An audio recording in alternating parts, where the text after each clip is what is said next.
वतन की आवाज़ में आपका इस्तकबाल है। आइए देखते हैं चंद तफसील। इलेक्शन ड्यूटी पर हाजिर न होने वाले मुलाजिमीन के खिलाफ कार्रवाई। रियासती चीफ इलेक्टोरल ऑफिसर विकास राज ने वाज़ेह किया कि जो मुलाजिमीन इंतखाबी ड्यूटी पर नहीं आएंगे इनके खिलाफ सख्त कार्रवाई की जाएगी। इन्होंने बताया कि रियासत में 35,356 पोलिंग स्टेशन है और इलेक्शन कमीशन ने इनके अलावा 452 माउन पोलिंग स्टेशनों की इजाज़त दी है। मजमूई तौर पर 9,900 पोलिंग स्टेशन की निशानदेही की गई है जिनको मसाइल का सामना है।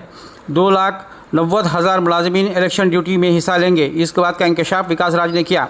इन्होंने सियासी कायदीन की जानिब से इलेक्शन कोड ऑफ कंडक्ट की खिलाफ वर्जी पर मिली शिकायत पर इंक्वायरी के बाद एक्शन लेने की बात कही और कहा कि ज़ाब्ते अखलाक की खिलाफ वर्जी पर इलेक्शन कमीशन की जानिब से पुलिस और दीगर महकूम जात को एक्शन लेने की हिदायत पहले ही जारी की जा चुकी है।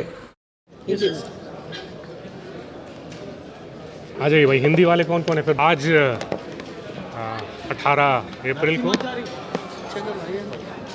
हम तेलंगाना में 17 पार्लियामेंट कॉन्स्टिट्यूंसीज़ के लिए नोटिफिकेशन जारी कर दिया गया है। आज 3 बजे तक 48 नॉमिनेशन फाइल हुए।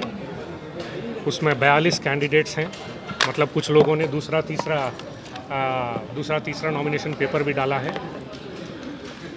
नॉमिनेशन पीसफुली चले इसके लिए सारी अरेंजमेंट्स की गई हैं। सिक्योरिटी प्रॉपर, कोई अगर आ रहा है तो एक रास्ते से आए, दूसरे रास्ते से जाए, ताकि एक आने वाले और जाने वाले का आपस में क्लैश या आमना सामना ना हो। इस तरह के अरेंजमेंट्स किए गए हैं। आरओ के चैम्बर में प्रॉपर स्क्रूटनी के लिए स्टाफ को रखा गया है। घड़ी रखा गया है सो दैट किसी में ये डाउट ना रहे कि कौन सी घड़ी के हिसाब से 3 बजे। उनके चैम्बर में जो घड़ी है, बड़ी सी एक घड़ी लगी रहेगी, उसी घड़ी के हिसाब से 3 बजे के समय लिया जाएगा। ऑफ कोर्स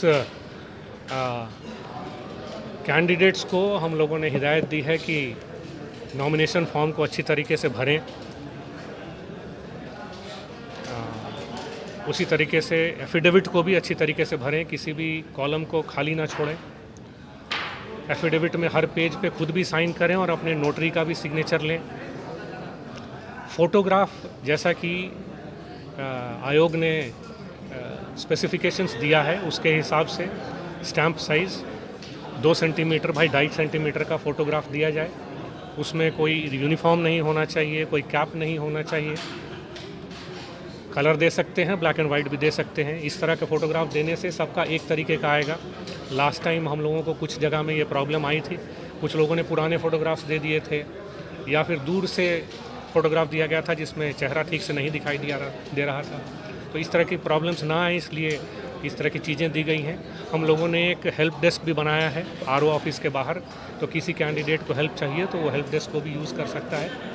इसके अलावा बाकी अरेंजमेंट्स ईवीएम की हैं या पोलिंग स्टेशन की हैं या फिर स्टाफ की हैं, ये सारे अरेंजमेंट्स चल रहे हैं।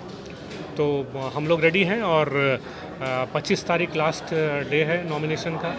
26 तारीख स्क्रूटनी होगी और 29 तारीख तक विड्रॉल किया जा सकता है। 29 के बाद उसी दिन शाम को final list of candidates validly nominated on that, और उसके हिसाब से बहुत ही मिनिमल नंबर उसमें मिला है। ज़्यादातर वोटर एक्चुअली पाए गए हैं वहाँ पर। तो जैसा कि मैंने कहा कि हमारे पास हम लोगों ने over a period of time बहुत इसमें काम किया है और काफ़ी डिलीशंस भी हुए हैं। असेंबली इलेक्शन के बाद भी 2 लाख के करीब डिलीशंस हुए हैं, एडिशंस भी हुए हैं, मॉडिफिकेशंस भी हुए हैं। काफ़ी शिफ्टेड लोग जो शिफ्ट हो गए थे उनकी डिलीशंस भी हुई हैं। तो आज के डेट में जो हमारा इलेक्टोरल रोल है वो बिल्कुल साफ़ है। इसमें हम पूरी तरीके से कॉन्फिडेंट हैं। दिया जाएगा और उसके बेसिस पे बैलेट पेपर्स बनाया जाएगा और आगे की कार्रवाई उसके बेसिस पे होगी। हैदराबाद शहर के वोटर लिस्ट में नाम होना ज़रूरी है, इसीलिए हम लोग बार बार ये चीज़ बोलते रहे हैं कि आप अभी ही चेक कर लीजिए कि आपका नाम वोटर लिस्ट में है कि नहीं है। आपका नाम जिस पोलिंग स्टेशन में होगा आप उसी पोलिंग स्टेशन में जा सकते हैं।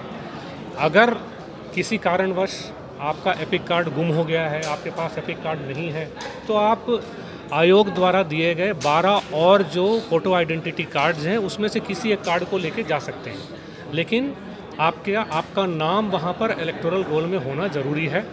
जैसे कि मैंने अभी प्रेस कॉन्फ्रेंस में डिटेल में बताया था, पिछले 2 साल में 2022 से अभी तक हम लोगों ने बहुत कार्रवाई की है। इसमें इंक्लूजन्स है, डिलीशंस है, मॉडिफिकेशंस है।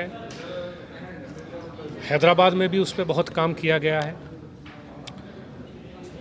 हर स्टेज में इलेक्टोरल रजिस्ट्रेशन ऑफिसर ने पॉलिटिकल पार्टीज़ के साथ हर वीक मीटिंग किया है। उनको list of inclusions, list of deletions, list of modifications दिया है। उनके तरफ से जो कंप्लेंट्स आए थे उन पे डिटेल में जांच की गई है। उसके बेसिस पे भी कई डिलीशंस हुए हैं। तो आज के डेट में हम बहुत कॉन्फिडेंट हैं कि हमारा जो इलेक्टोरल रोल बहुत ही अच्छा है और इसमें कोई गड़बड़ी होने की कोई गुंजाइश नहीं है। ईसीआई की तरफ से बताया गया है, उसके बावजूद भी कल हैदराबाद पार्लियामेंट्री कैंडिडेट ने जो है उसका उल्लंघन किया और बीजेपी के एक एमएलए ने भी उसके जो है हेट स्पीचेस दिए हैं। अवाम का काफ़ी कहना है। इसके ऊपर आपके तरफ से क्या हिदायत जारी की जाएगी किसी को, या आप सुमोटो एक्शन लेंगे, या क्या करेंगे सर?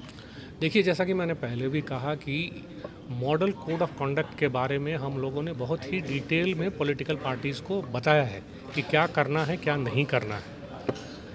इसके बावजूद कंप्लेंट्स आ रही हैं। हम हर कंप्लेंट पे बहुत ही सीरियसली इंक्वायरी कर रहे हैं, एक्शन ले रहे हैं और ये करते रहेंगे। पुलिस को भी, हमारे टीम्स को भी हिदायत दी गई है कि इस तरह की चीज़ को जहां भी पाया जाए उसमें इमीडिएटली एक्शन लिया जाएगा। तो ये जारी रहेगा। अब दीजिए इजहारुल हक को इजाज़त। मिलते हैं अगले खबर के साथ। तब तक के लिए हमारे चैनल को लाइक, कमेंट, शेयर करना ना भूलें। अल्लाह हाफिज़।